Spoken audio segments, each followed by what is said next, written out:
আমি আন্দোলন কৰি হলেও আমাৰ গণতান্ত্ৰিক অধিকাৰ আমি অক্ষুণ্ণ ৰাখিবলৈ সংগ্ৰাম পৰিষদ আমি সদায় বাধ্যপৰিকৰ। মুখ্যমন্ত্ৰীৰ গাদীখন আপোনাৰ চিৰস্থায়ী নহয়, এদিন হলেও এই গদিখন যাব। আমাৰ মুছলমানৰ যিটো আপোনাৰ গণতান্ত্ৰিক অধিকাৰত যদি অসমৰ মুখ্যমন্ত্ৰী হস্তক্ষেপ কৰে তাত ক'বলগীয়া আমাৰ বহুত কিবা আছে। আপুনি কেৱল অসমৰ হিন্দু সমাজৰে হওক বা বেলেগ সমাজৰ কাৰণে আপুনি মুখ্যমন্ত্ৰী নহয়, কিন্তু মানে আপোনাৰ কিয় হিংসা? আমি মুছলমান সমাজ কিবা অসমৰ নহয় নেকি? মুখ্যমন্ত্ৰী ডক্টৰ হিমন্ত বিশ্ব শৰ্মা ডাঙৰীয়া তেখেত হিন্দু সমাজৰ কাৰণে মুখ্যমন্ত্ৰী নহয়, তেখেত অসমৰ মুখ্যমন্ত্ৰী হয়। অসমৰ প্ৰতিটো জাতি জনগোষ্ঠীৰ কাৰণে তেখেত অসমৰ মুখ্যমন্ত্ৰী। গতিকে যিটো আপোনাৰ 1935 এক্ট যিটো আছে আপোনাৰ মুছলমান সমাজৰ বিবাহ পঞ্জীয়ন আৰু বিবাহ বিচ্ছেদ, এই আইনটো পূৰ্বৰ পৰাই চলি আহিছিল। গতিকে হঠাৎ দেখা গ'ল অসমৰ মুখ্যমন্ত্ৰী ডক্টৰ হিমন্ত বিশ্ব শৰ্মা ডাঙৰীয়াই আপোনাৰ এছেম্বলিত এইটো উত্থাপন কৰিছে আৰু এই বস্তুটো আপোনাৰ কৰ্তন কৰিবলৈ যি চেষ্টা কৰিছে, আমি অসম সংখ্যালঘু সংগ্ৰাম পৰিষদ এটি জাতীয় সংগঠন হিচাপে আমি এইটো মানে একেবাৰেই মানি ল'ব নোৱাৰোঁ। আমি বিচাৰোঁ চাওক, তেখেতে যিটো কথা কৈছে বাল্য বিবাহৰ কথা, বাল্য বিবাহৰ বিৰুদ্ধে আমি সদায় সৰব হৈ আছোঁ।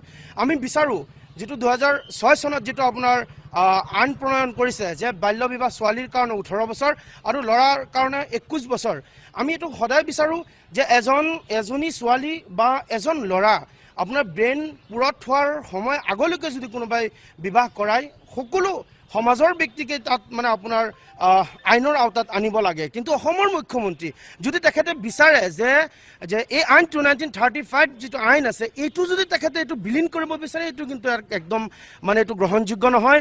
গতিকে অসমৰ মুখ্যমন্ত্ৰীক আমি স্পষ্ট ভাষাত আহ্বান জনাইছোঁ যে আমাৰ মুছলমান সমাজৰ যিটো আইন আছে, আমাৰ গণতান্ত্ৰিক যিটো অধিকাৰ আছে, গণতান্ত্ৰিক অধিকাৰত যদি আপুনি খৰ্ব কৰিব বিচাৰে, অসমৰ মুখ্যমন্ত্ৰীৰ বিৰুদ্ধে আমি সদায় যিখিনি ভাল কাম কৰিছে ভাল কামৰ আমি প্ৰশংসা কৰিছোঁ। যদি বেয়া কাম কৰে, আমাৰ মুছলমানৰ যিটো আপোনাৰ গণতান্ত্ৰিক অধিকাৰত যদি অসমৰ মুখ্যমন্ত্ৰী হস্তক্ষেপ কৰে তাত ক'বলগীয়া আমাৰ বহুত কিবা আছে।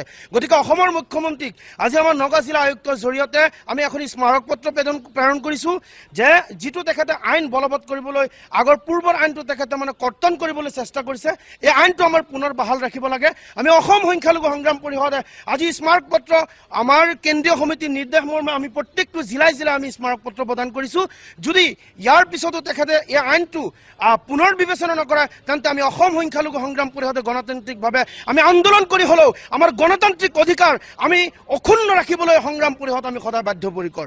গতিকে অসমৰ মুখ্যমন্ত্ৰী ডক্টৰ হিমন্ত বিশ্ব শৰ্মা ডাঙৰীয়াক আমি আকৌ আহ্বান জনাইছোঁ, আপুনি কেৱল অসমৰ হিন্দু সমাজৰে হওক বা বেলেগ সমাজৰ কাৰণে আপুনি মুখ্যমন্ত্ৰী নহয়, অসমত বসবাস কৰা প্ৰত্যেকটো জাতি জনগোষ্ঠীৰ কাৰণে অসমৰ মুখ্যমন্ত্ৰী।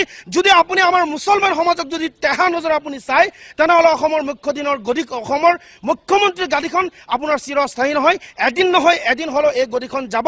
গতিকে আপুনি আমাৰ যিটো 1935 এক্ট এইটো পুনৰ বাহাল ৰাখক আৰু কাজিৰ জৰিয়তে যিটো আমাৰ মুছলমান সমাজৰ বিবাহ পঞ্জীয়ন আৰু বিবাহ বিচ্ছেদ আইনটো যেনেদৰে চলি আছে এইটো বাহাল ৰাখক। কাৰণ ইয়াৰ মাজতো যিটো বিবাহ বিচ্ছেদ আৰু বিবাহ পঞ্জীয়ন যিখিনি কাম কাজিৰ জৰিয়তে চলি আছে, অন্ততঃ ইয়াত কিছুমান মানুহতো আপোনাৰ সংস্থাপন হৈ তেওঁলোকে কাম কৰিব পাৰি আছে। এইখিনি মানে আপোনাৰ কিয় হিংসা? আমি মুছলমান সমাজ কিবা অসমৰ নহয় নেকি? আমি অবিভক্ত ভাৰতৰ মানুহ আৰু আমাৰ এই মানুহখিনিক আপোনালোকে যদি বেয়া নজৰে চায় তেনেহ'লে আমাৰো আঘাত লাগে।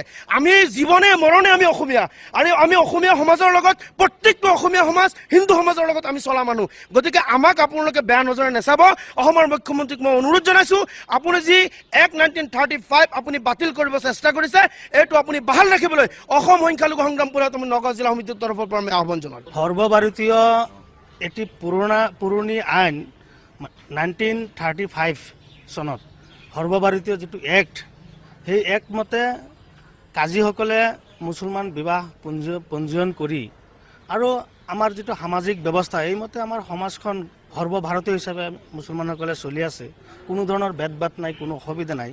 হঠাৎকৈ এই বিজেপি চৰকাৰ অহাৰ পিছত বিশেষকৈ মুখ্যমন্ত্ৰী ডক্টৰ হিমন্ত বিশ্ব শৰ্মা ডাঙৰীয়াৰ নেতৃত্বত আমাৰ বিশেষকৈ সংখ্যালঘু সমাজৰ যিখিনি মৌলিক অধিকাৰ, বিভিন্ন ক্ষেত্ৰত মৌলিক অধিকাৰ খৰ্ব কৰি আহিছে।